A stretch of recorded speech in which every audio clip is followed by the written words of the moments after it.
दोस्तों, पैसा तो हम जैसे तैसे करके कमा लेते हैं और पैसा कमाना कोई बड़ी बात नहीं है। पैसा हर कोई कमा लेता है, लेकिन जो पैसा बचा ले तारीफ उसी की होती है।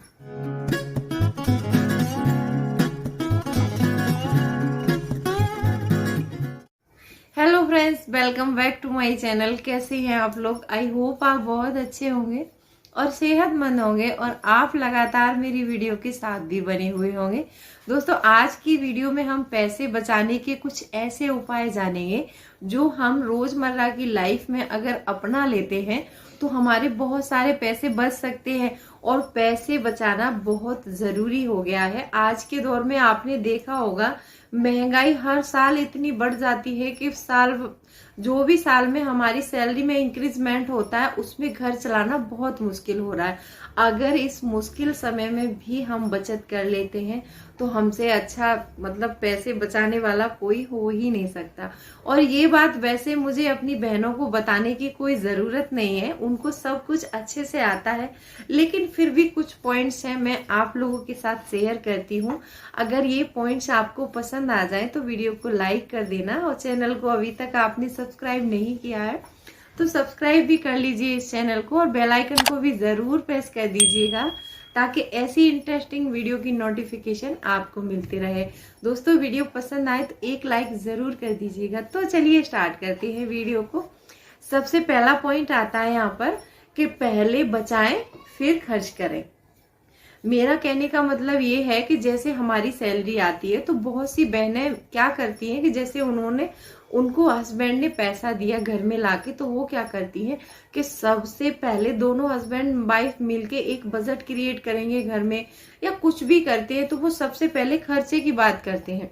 हमारी सैलरी आ गई है तो हमें ये खर्च करना है, हमें वहां जाना है, घूमने जाना है, कपड़े लेने जाना है, तो हम ऐसे ऐसे मैनेज कर लेंगे। वो बात हो गई उस बात की। लेकिन आपको ऐसा नहीं करना है। आपके खाते में अगर आपकी 20,000 सैलरी आ रही है तो आप उसमें से पहले ही अपने 4,000 रुपए कट कर दीजिए। आपको वो 4,000 रुपए निकाल के दूसरे अकाउंट में ट्रांसफर कर देने हैं। और आप सेविंग करें तो इस बात का ध्यान जरूर रखें कि आपको कम से कम 2-3 अकाउंटों का यूज करना है, तभी सेविंग हो पाती है। आप सोचो कि हम एक अकाउंट से सेविंग कर लेंगे तो पॉसिबल नहीं है, क्योंकि पैसा अगर हमारे हाथ में या हमारे अकाउंट में होता है तो वो कहीं ना कहीं खर्च हो जाता है। तो आपको एक अकाउंट ऐसा रखना है जिसका क्रेडिट कार्ड, एटीएम कार्ड कुछ भी नहीं होना चाहिए। आप उसमें पैसे डालते रहिए और ये देख लीजिए कि वो पैसे आपने डाल दिए और आप उनको भूल गए। तो जब भी बजट बनाए, बजट में सबसे ऊपर हमें सेविंग का कॉलम रखना है। तो सबसे पहले हमें अपनी सैलरी का 20% हिस्सा कट करके उसमें डाल देना है। फिर बाद में 16,000 रुपए बचेंगे तो 16,000 में आप अपना बजट बना लीजिए। अब यहाँ पर हमारा दूसरा पॉइंट है कि सेविंग करने के साथ साथ में हमें अपना कोई दूसरा सोर्स ऑफ इनकम जनरेट जरूर करना होगा। बहुत सारे लोग ऐसे होते हैं कि एक ही इनकम पर निर्भर रहते हैं, तो उनको ऐसा नहीं करना है। उनको क्या करना है, कुछ ना कुछ करके अपना कोई साइड इनकम ऐसा बनाना है जिससे जो पैसे आए उनसे उनकी और ज्यादा सेविंग हो और अच्छे से पैसा वो इन्वेस्टमेंट कर पाए, तो वो आगे के लिए अच्छा एक फाइनेंशियली फ्री हो सकते हैं। तो आपको क्या करना है, आप जो भी पैसा बचाते हैं या फिर आपकी सैलरी में इंक्रीजमेंट होता है तो आपको सबसे पहले एसेट बनाना है।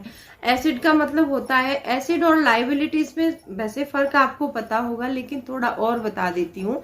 एसेट वो चीज होती है जो हमारी जेब में पैसे भरती है और लाइबिलिटीज वो चीज होती है हमारी जो हमारी जेब से पैसा निकालती है।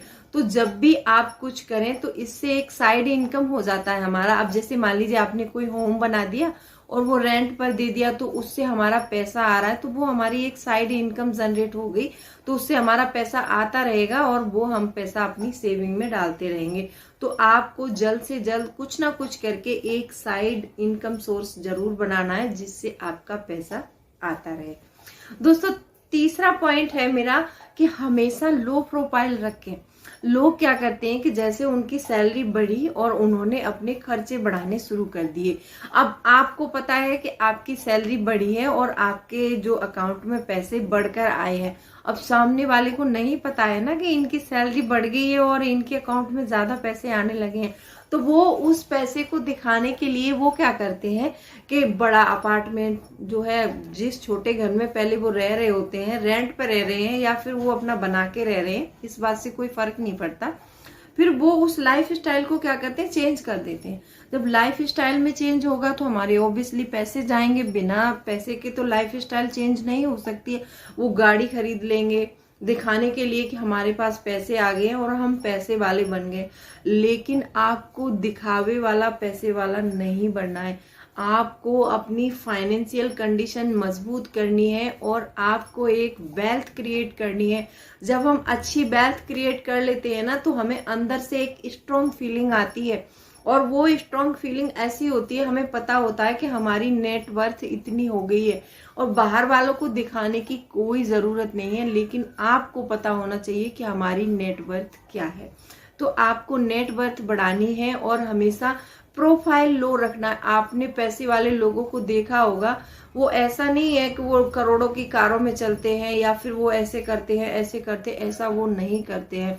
हाँ, ऐसा है कि जैसे मान लीजिए आप फाइनेंशियली फ्री हो गए हैं, उससे एक्स्ट्रा पैसा है आपके पास, तो आप अपना प्रोफाइल चेंज जरूर करना चाहिए, और करना भी चाहिए, क्योंकि लाइफ को एंजॉय भी तो करना है आपको।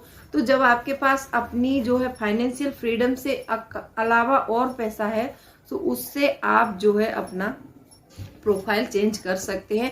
जब तक आपको लग रहा है कि हम फाइनेंशियली फ्री नहीं हुए, तब तक आपको लो प्रोफाइल ही रखना है।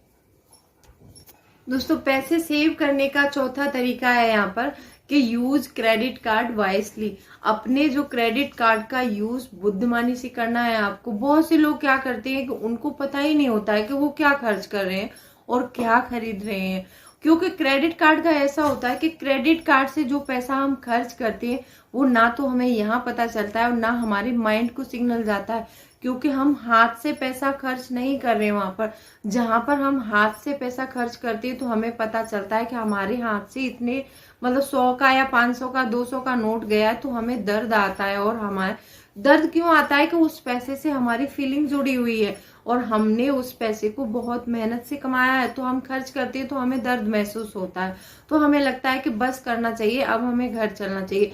जब हम क्रेडिट कार्ड स्वाइप करते हैं तो हमें कुछ पता ही नहीं चलता है कि हमारा पैसा गया नहीं गया, क्योंकि वो अकाउंट से कटेगा, हमारे हाथ से नहीं जाएगा। तो हम परचेसिंग करते ही रहते, चाहे हमें जरूरत है या नहीं है।